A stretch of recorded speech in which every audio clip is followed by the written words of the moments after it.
بس ماتمداران مظلوم کربلا، آپ تو منتظر ہیں کہ جب سے محرم کی خبر قریب آئی ہے تب سے فرش عزا بچھانے کی تیار ہو چکے۔ آپ اپنے وطن میں ہیں نا، اپنے شہروں میں ہیں، حالت اطمینان میں ہیں۔ ایک محرم وہ تھا جس کا چاند قافلے نے اس طرح سے دیکھا تھا، عجیب قیامت کا انداز تھا۔ چلا تھا 28 رجب کو قافلہ،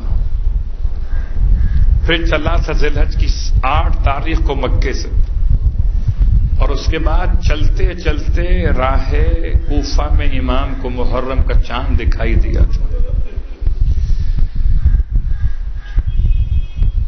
بہت تفصیل سے کبھی اگر موقع ہوتا تو پھر اس دعا کو تلاوت کرتے جو چاند کے دیکھنے کے ساتھ بیان کی گئی، اللہ کے رسول پڑھتے تھے رؤیت ہلال کے دعا۔ مگر جو مرثیہ خوان مرثیہ پڑھ رہے تھے، عجیب بات شاعر نے مرثیے میں قلم بند کی ہے۔ کہتے ہر چاند کو دیکھ کر دعا پڑھی جاتی ہے تو 2 خاص باتیں ہوتی ہیں، ایک وسعت رزق کی دعا، ایک صحت کی دعا۔ مگر جب میرے مولا حسین نے محرم کے چاند کو دیکھا، نہ تو صحت کی دعا مانگی نہ وسعت رزق کی دعا مانگی، بس رب سے مانگی تو شہادت کی دعا مانگی۔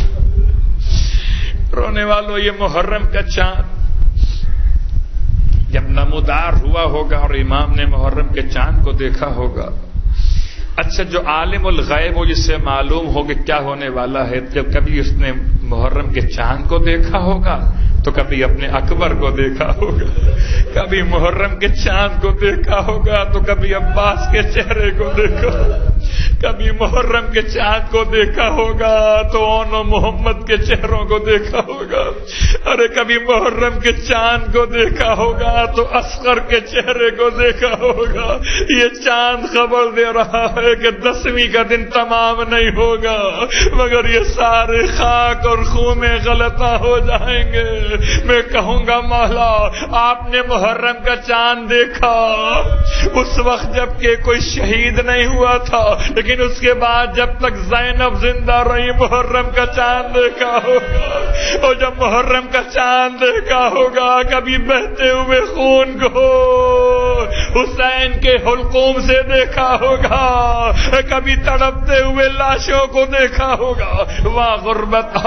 اسی لیے ہر امام جب محرم کا چاند دیکھ لیتے تھے تو حیرت مت بدل جاتی تھی، اتنا روتے تھے کہ آنکھوں سے آنسو ریشے مبارک سے بہتے تھے۔ محرم کا چاند دیکھا دل زخمی ہو گیا۔ واہ غربت! رونے والوں، بس ایک جملہ آپ کی خدمت میں بیان کروں گا۔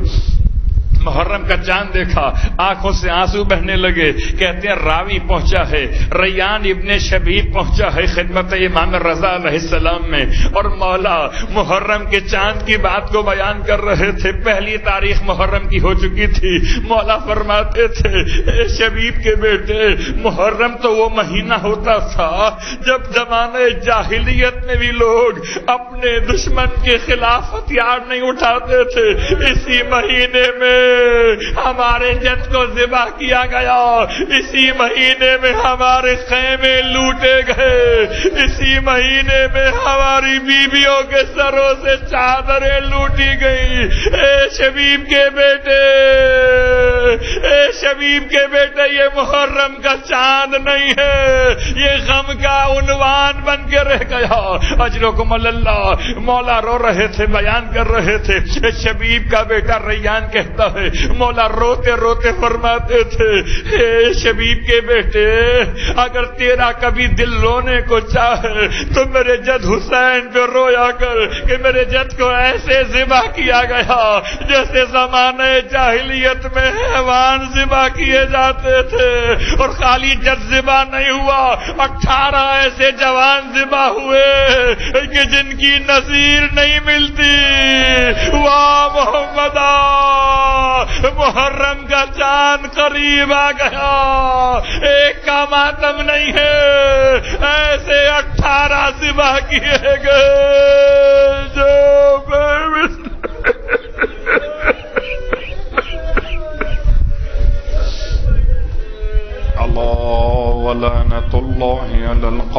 الظالمين وسيعلم الذين ظلموا أي منقلب ينقلبون. بار اللہ واسطہ محمد و آل محمد کا ہماری اس عبادت کو اپنی بارگاہ میں قبول و مقبول فرما. بار اللہ واسطہ محمد و آل محمد کا پروردگار، یہ محرم کا چاند جو بہت نزدیک ہے، میرے مالک واسطہ اس آنے والے ایام عزا کا پروردگار، جتنے عزا خانے ہیں، جتنے عزادار ہیں، سب کی حفاظت فرما. پروردگار واسطہ محمد و آل محمد کا، آپ بڑے خوش نصیب ہیں کہ زور سے چیخ کے رو لیتے ہیں، کوئی خطرہ نہیں ہے آپ کو. آپ بڑے مطمئن ہیں کہ جہاں چاہتے ہیں گاڑیاں پارک کر کے اوپر آ جاتے ہیں. آپ کو کوئی پریشانی نہیں ہے کہ کوئی نمبر نوٹ کر لے گا، کوئی آپ کی روزگار کو خطرہ ہو جائے گا. پروردگار ان تمام علاقوں میں کہ جہاں جہاں مشکلات ہیں، جہاں جہاں مجلس حسین میں شرکت انسان کے لیے بہت مہنگا امتحان ہو جاتی ہے، مالک ان تمام علاقوں میں عزاداری کا تحفظ فرما. تمام تر جو دشمن نے عزاداری ہیں ان تمام کو نیست و نابود فرما. اور جن مقامات پہ عزاداری منعقد ہو رہی ہے مالک، ان مقامات کی حفاظت فرما. پروردگار رزق تیرے ہاتھ میں ہے، روزگار تیری بارگاہ سے مالک، نام حسین کا واسطہ ہر ماتمگار کے روزگار کی حفاظت فرما. بار اللہ واسطہ محمد و آل محمد.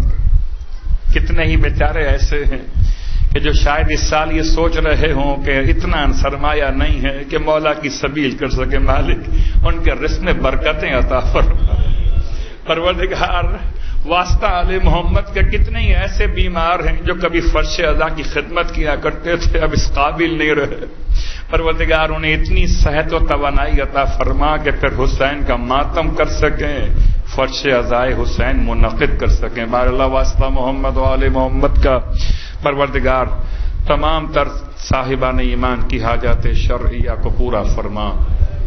بار اللہ واسطہ محمد و آل محمد کا ہم سب کو آقا حسین علیہ الصلوۃ والسلام کی شفاعت آخرت میں نصیب فرما.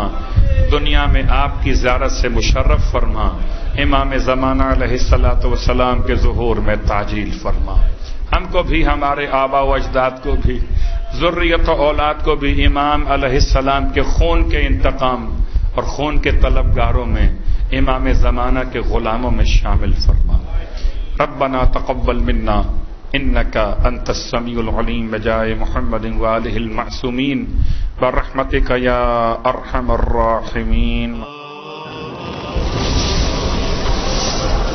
السلام على الحسين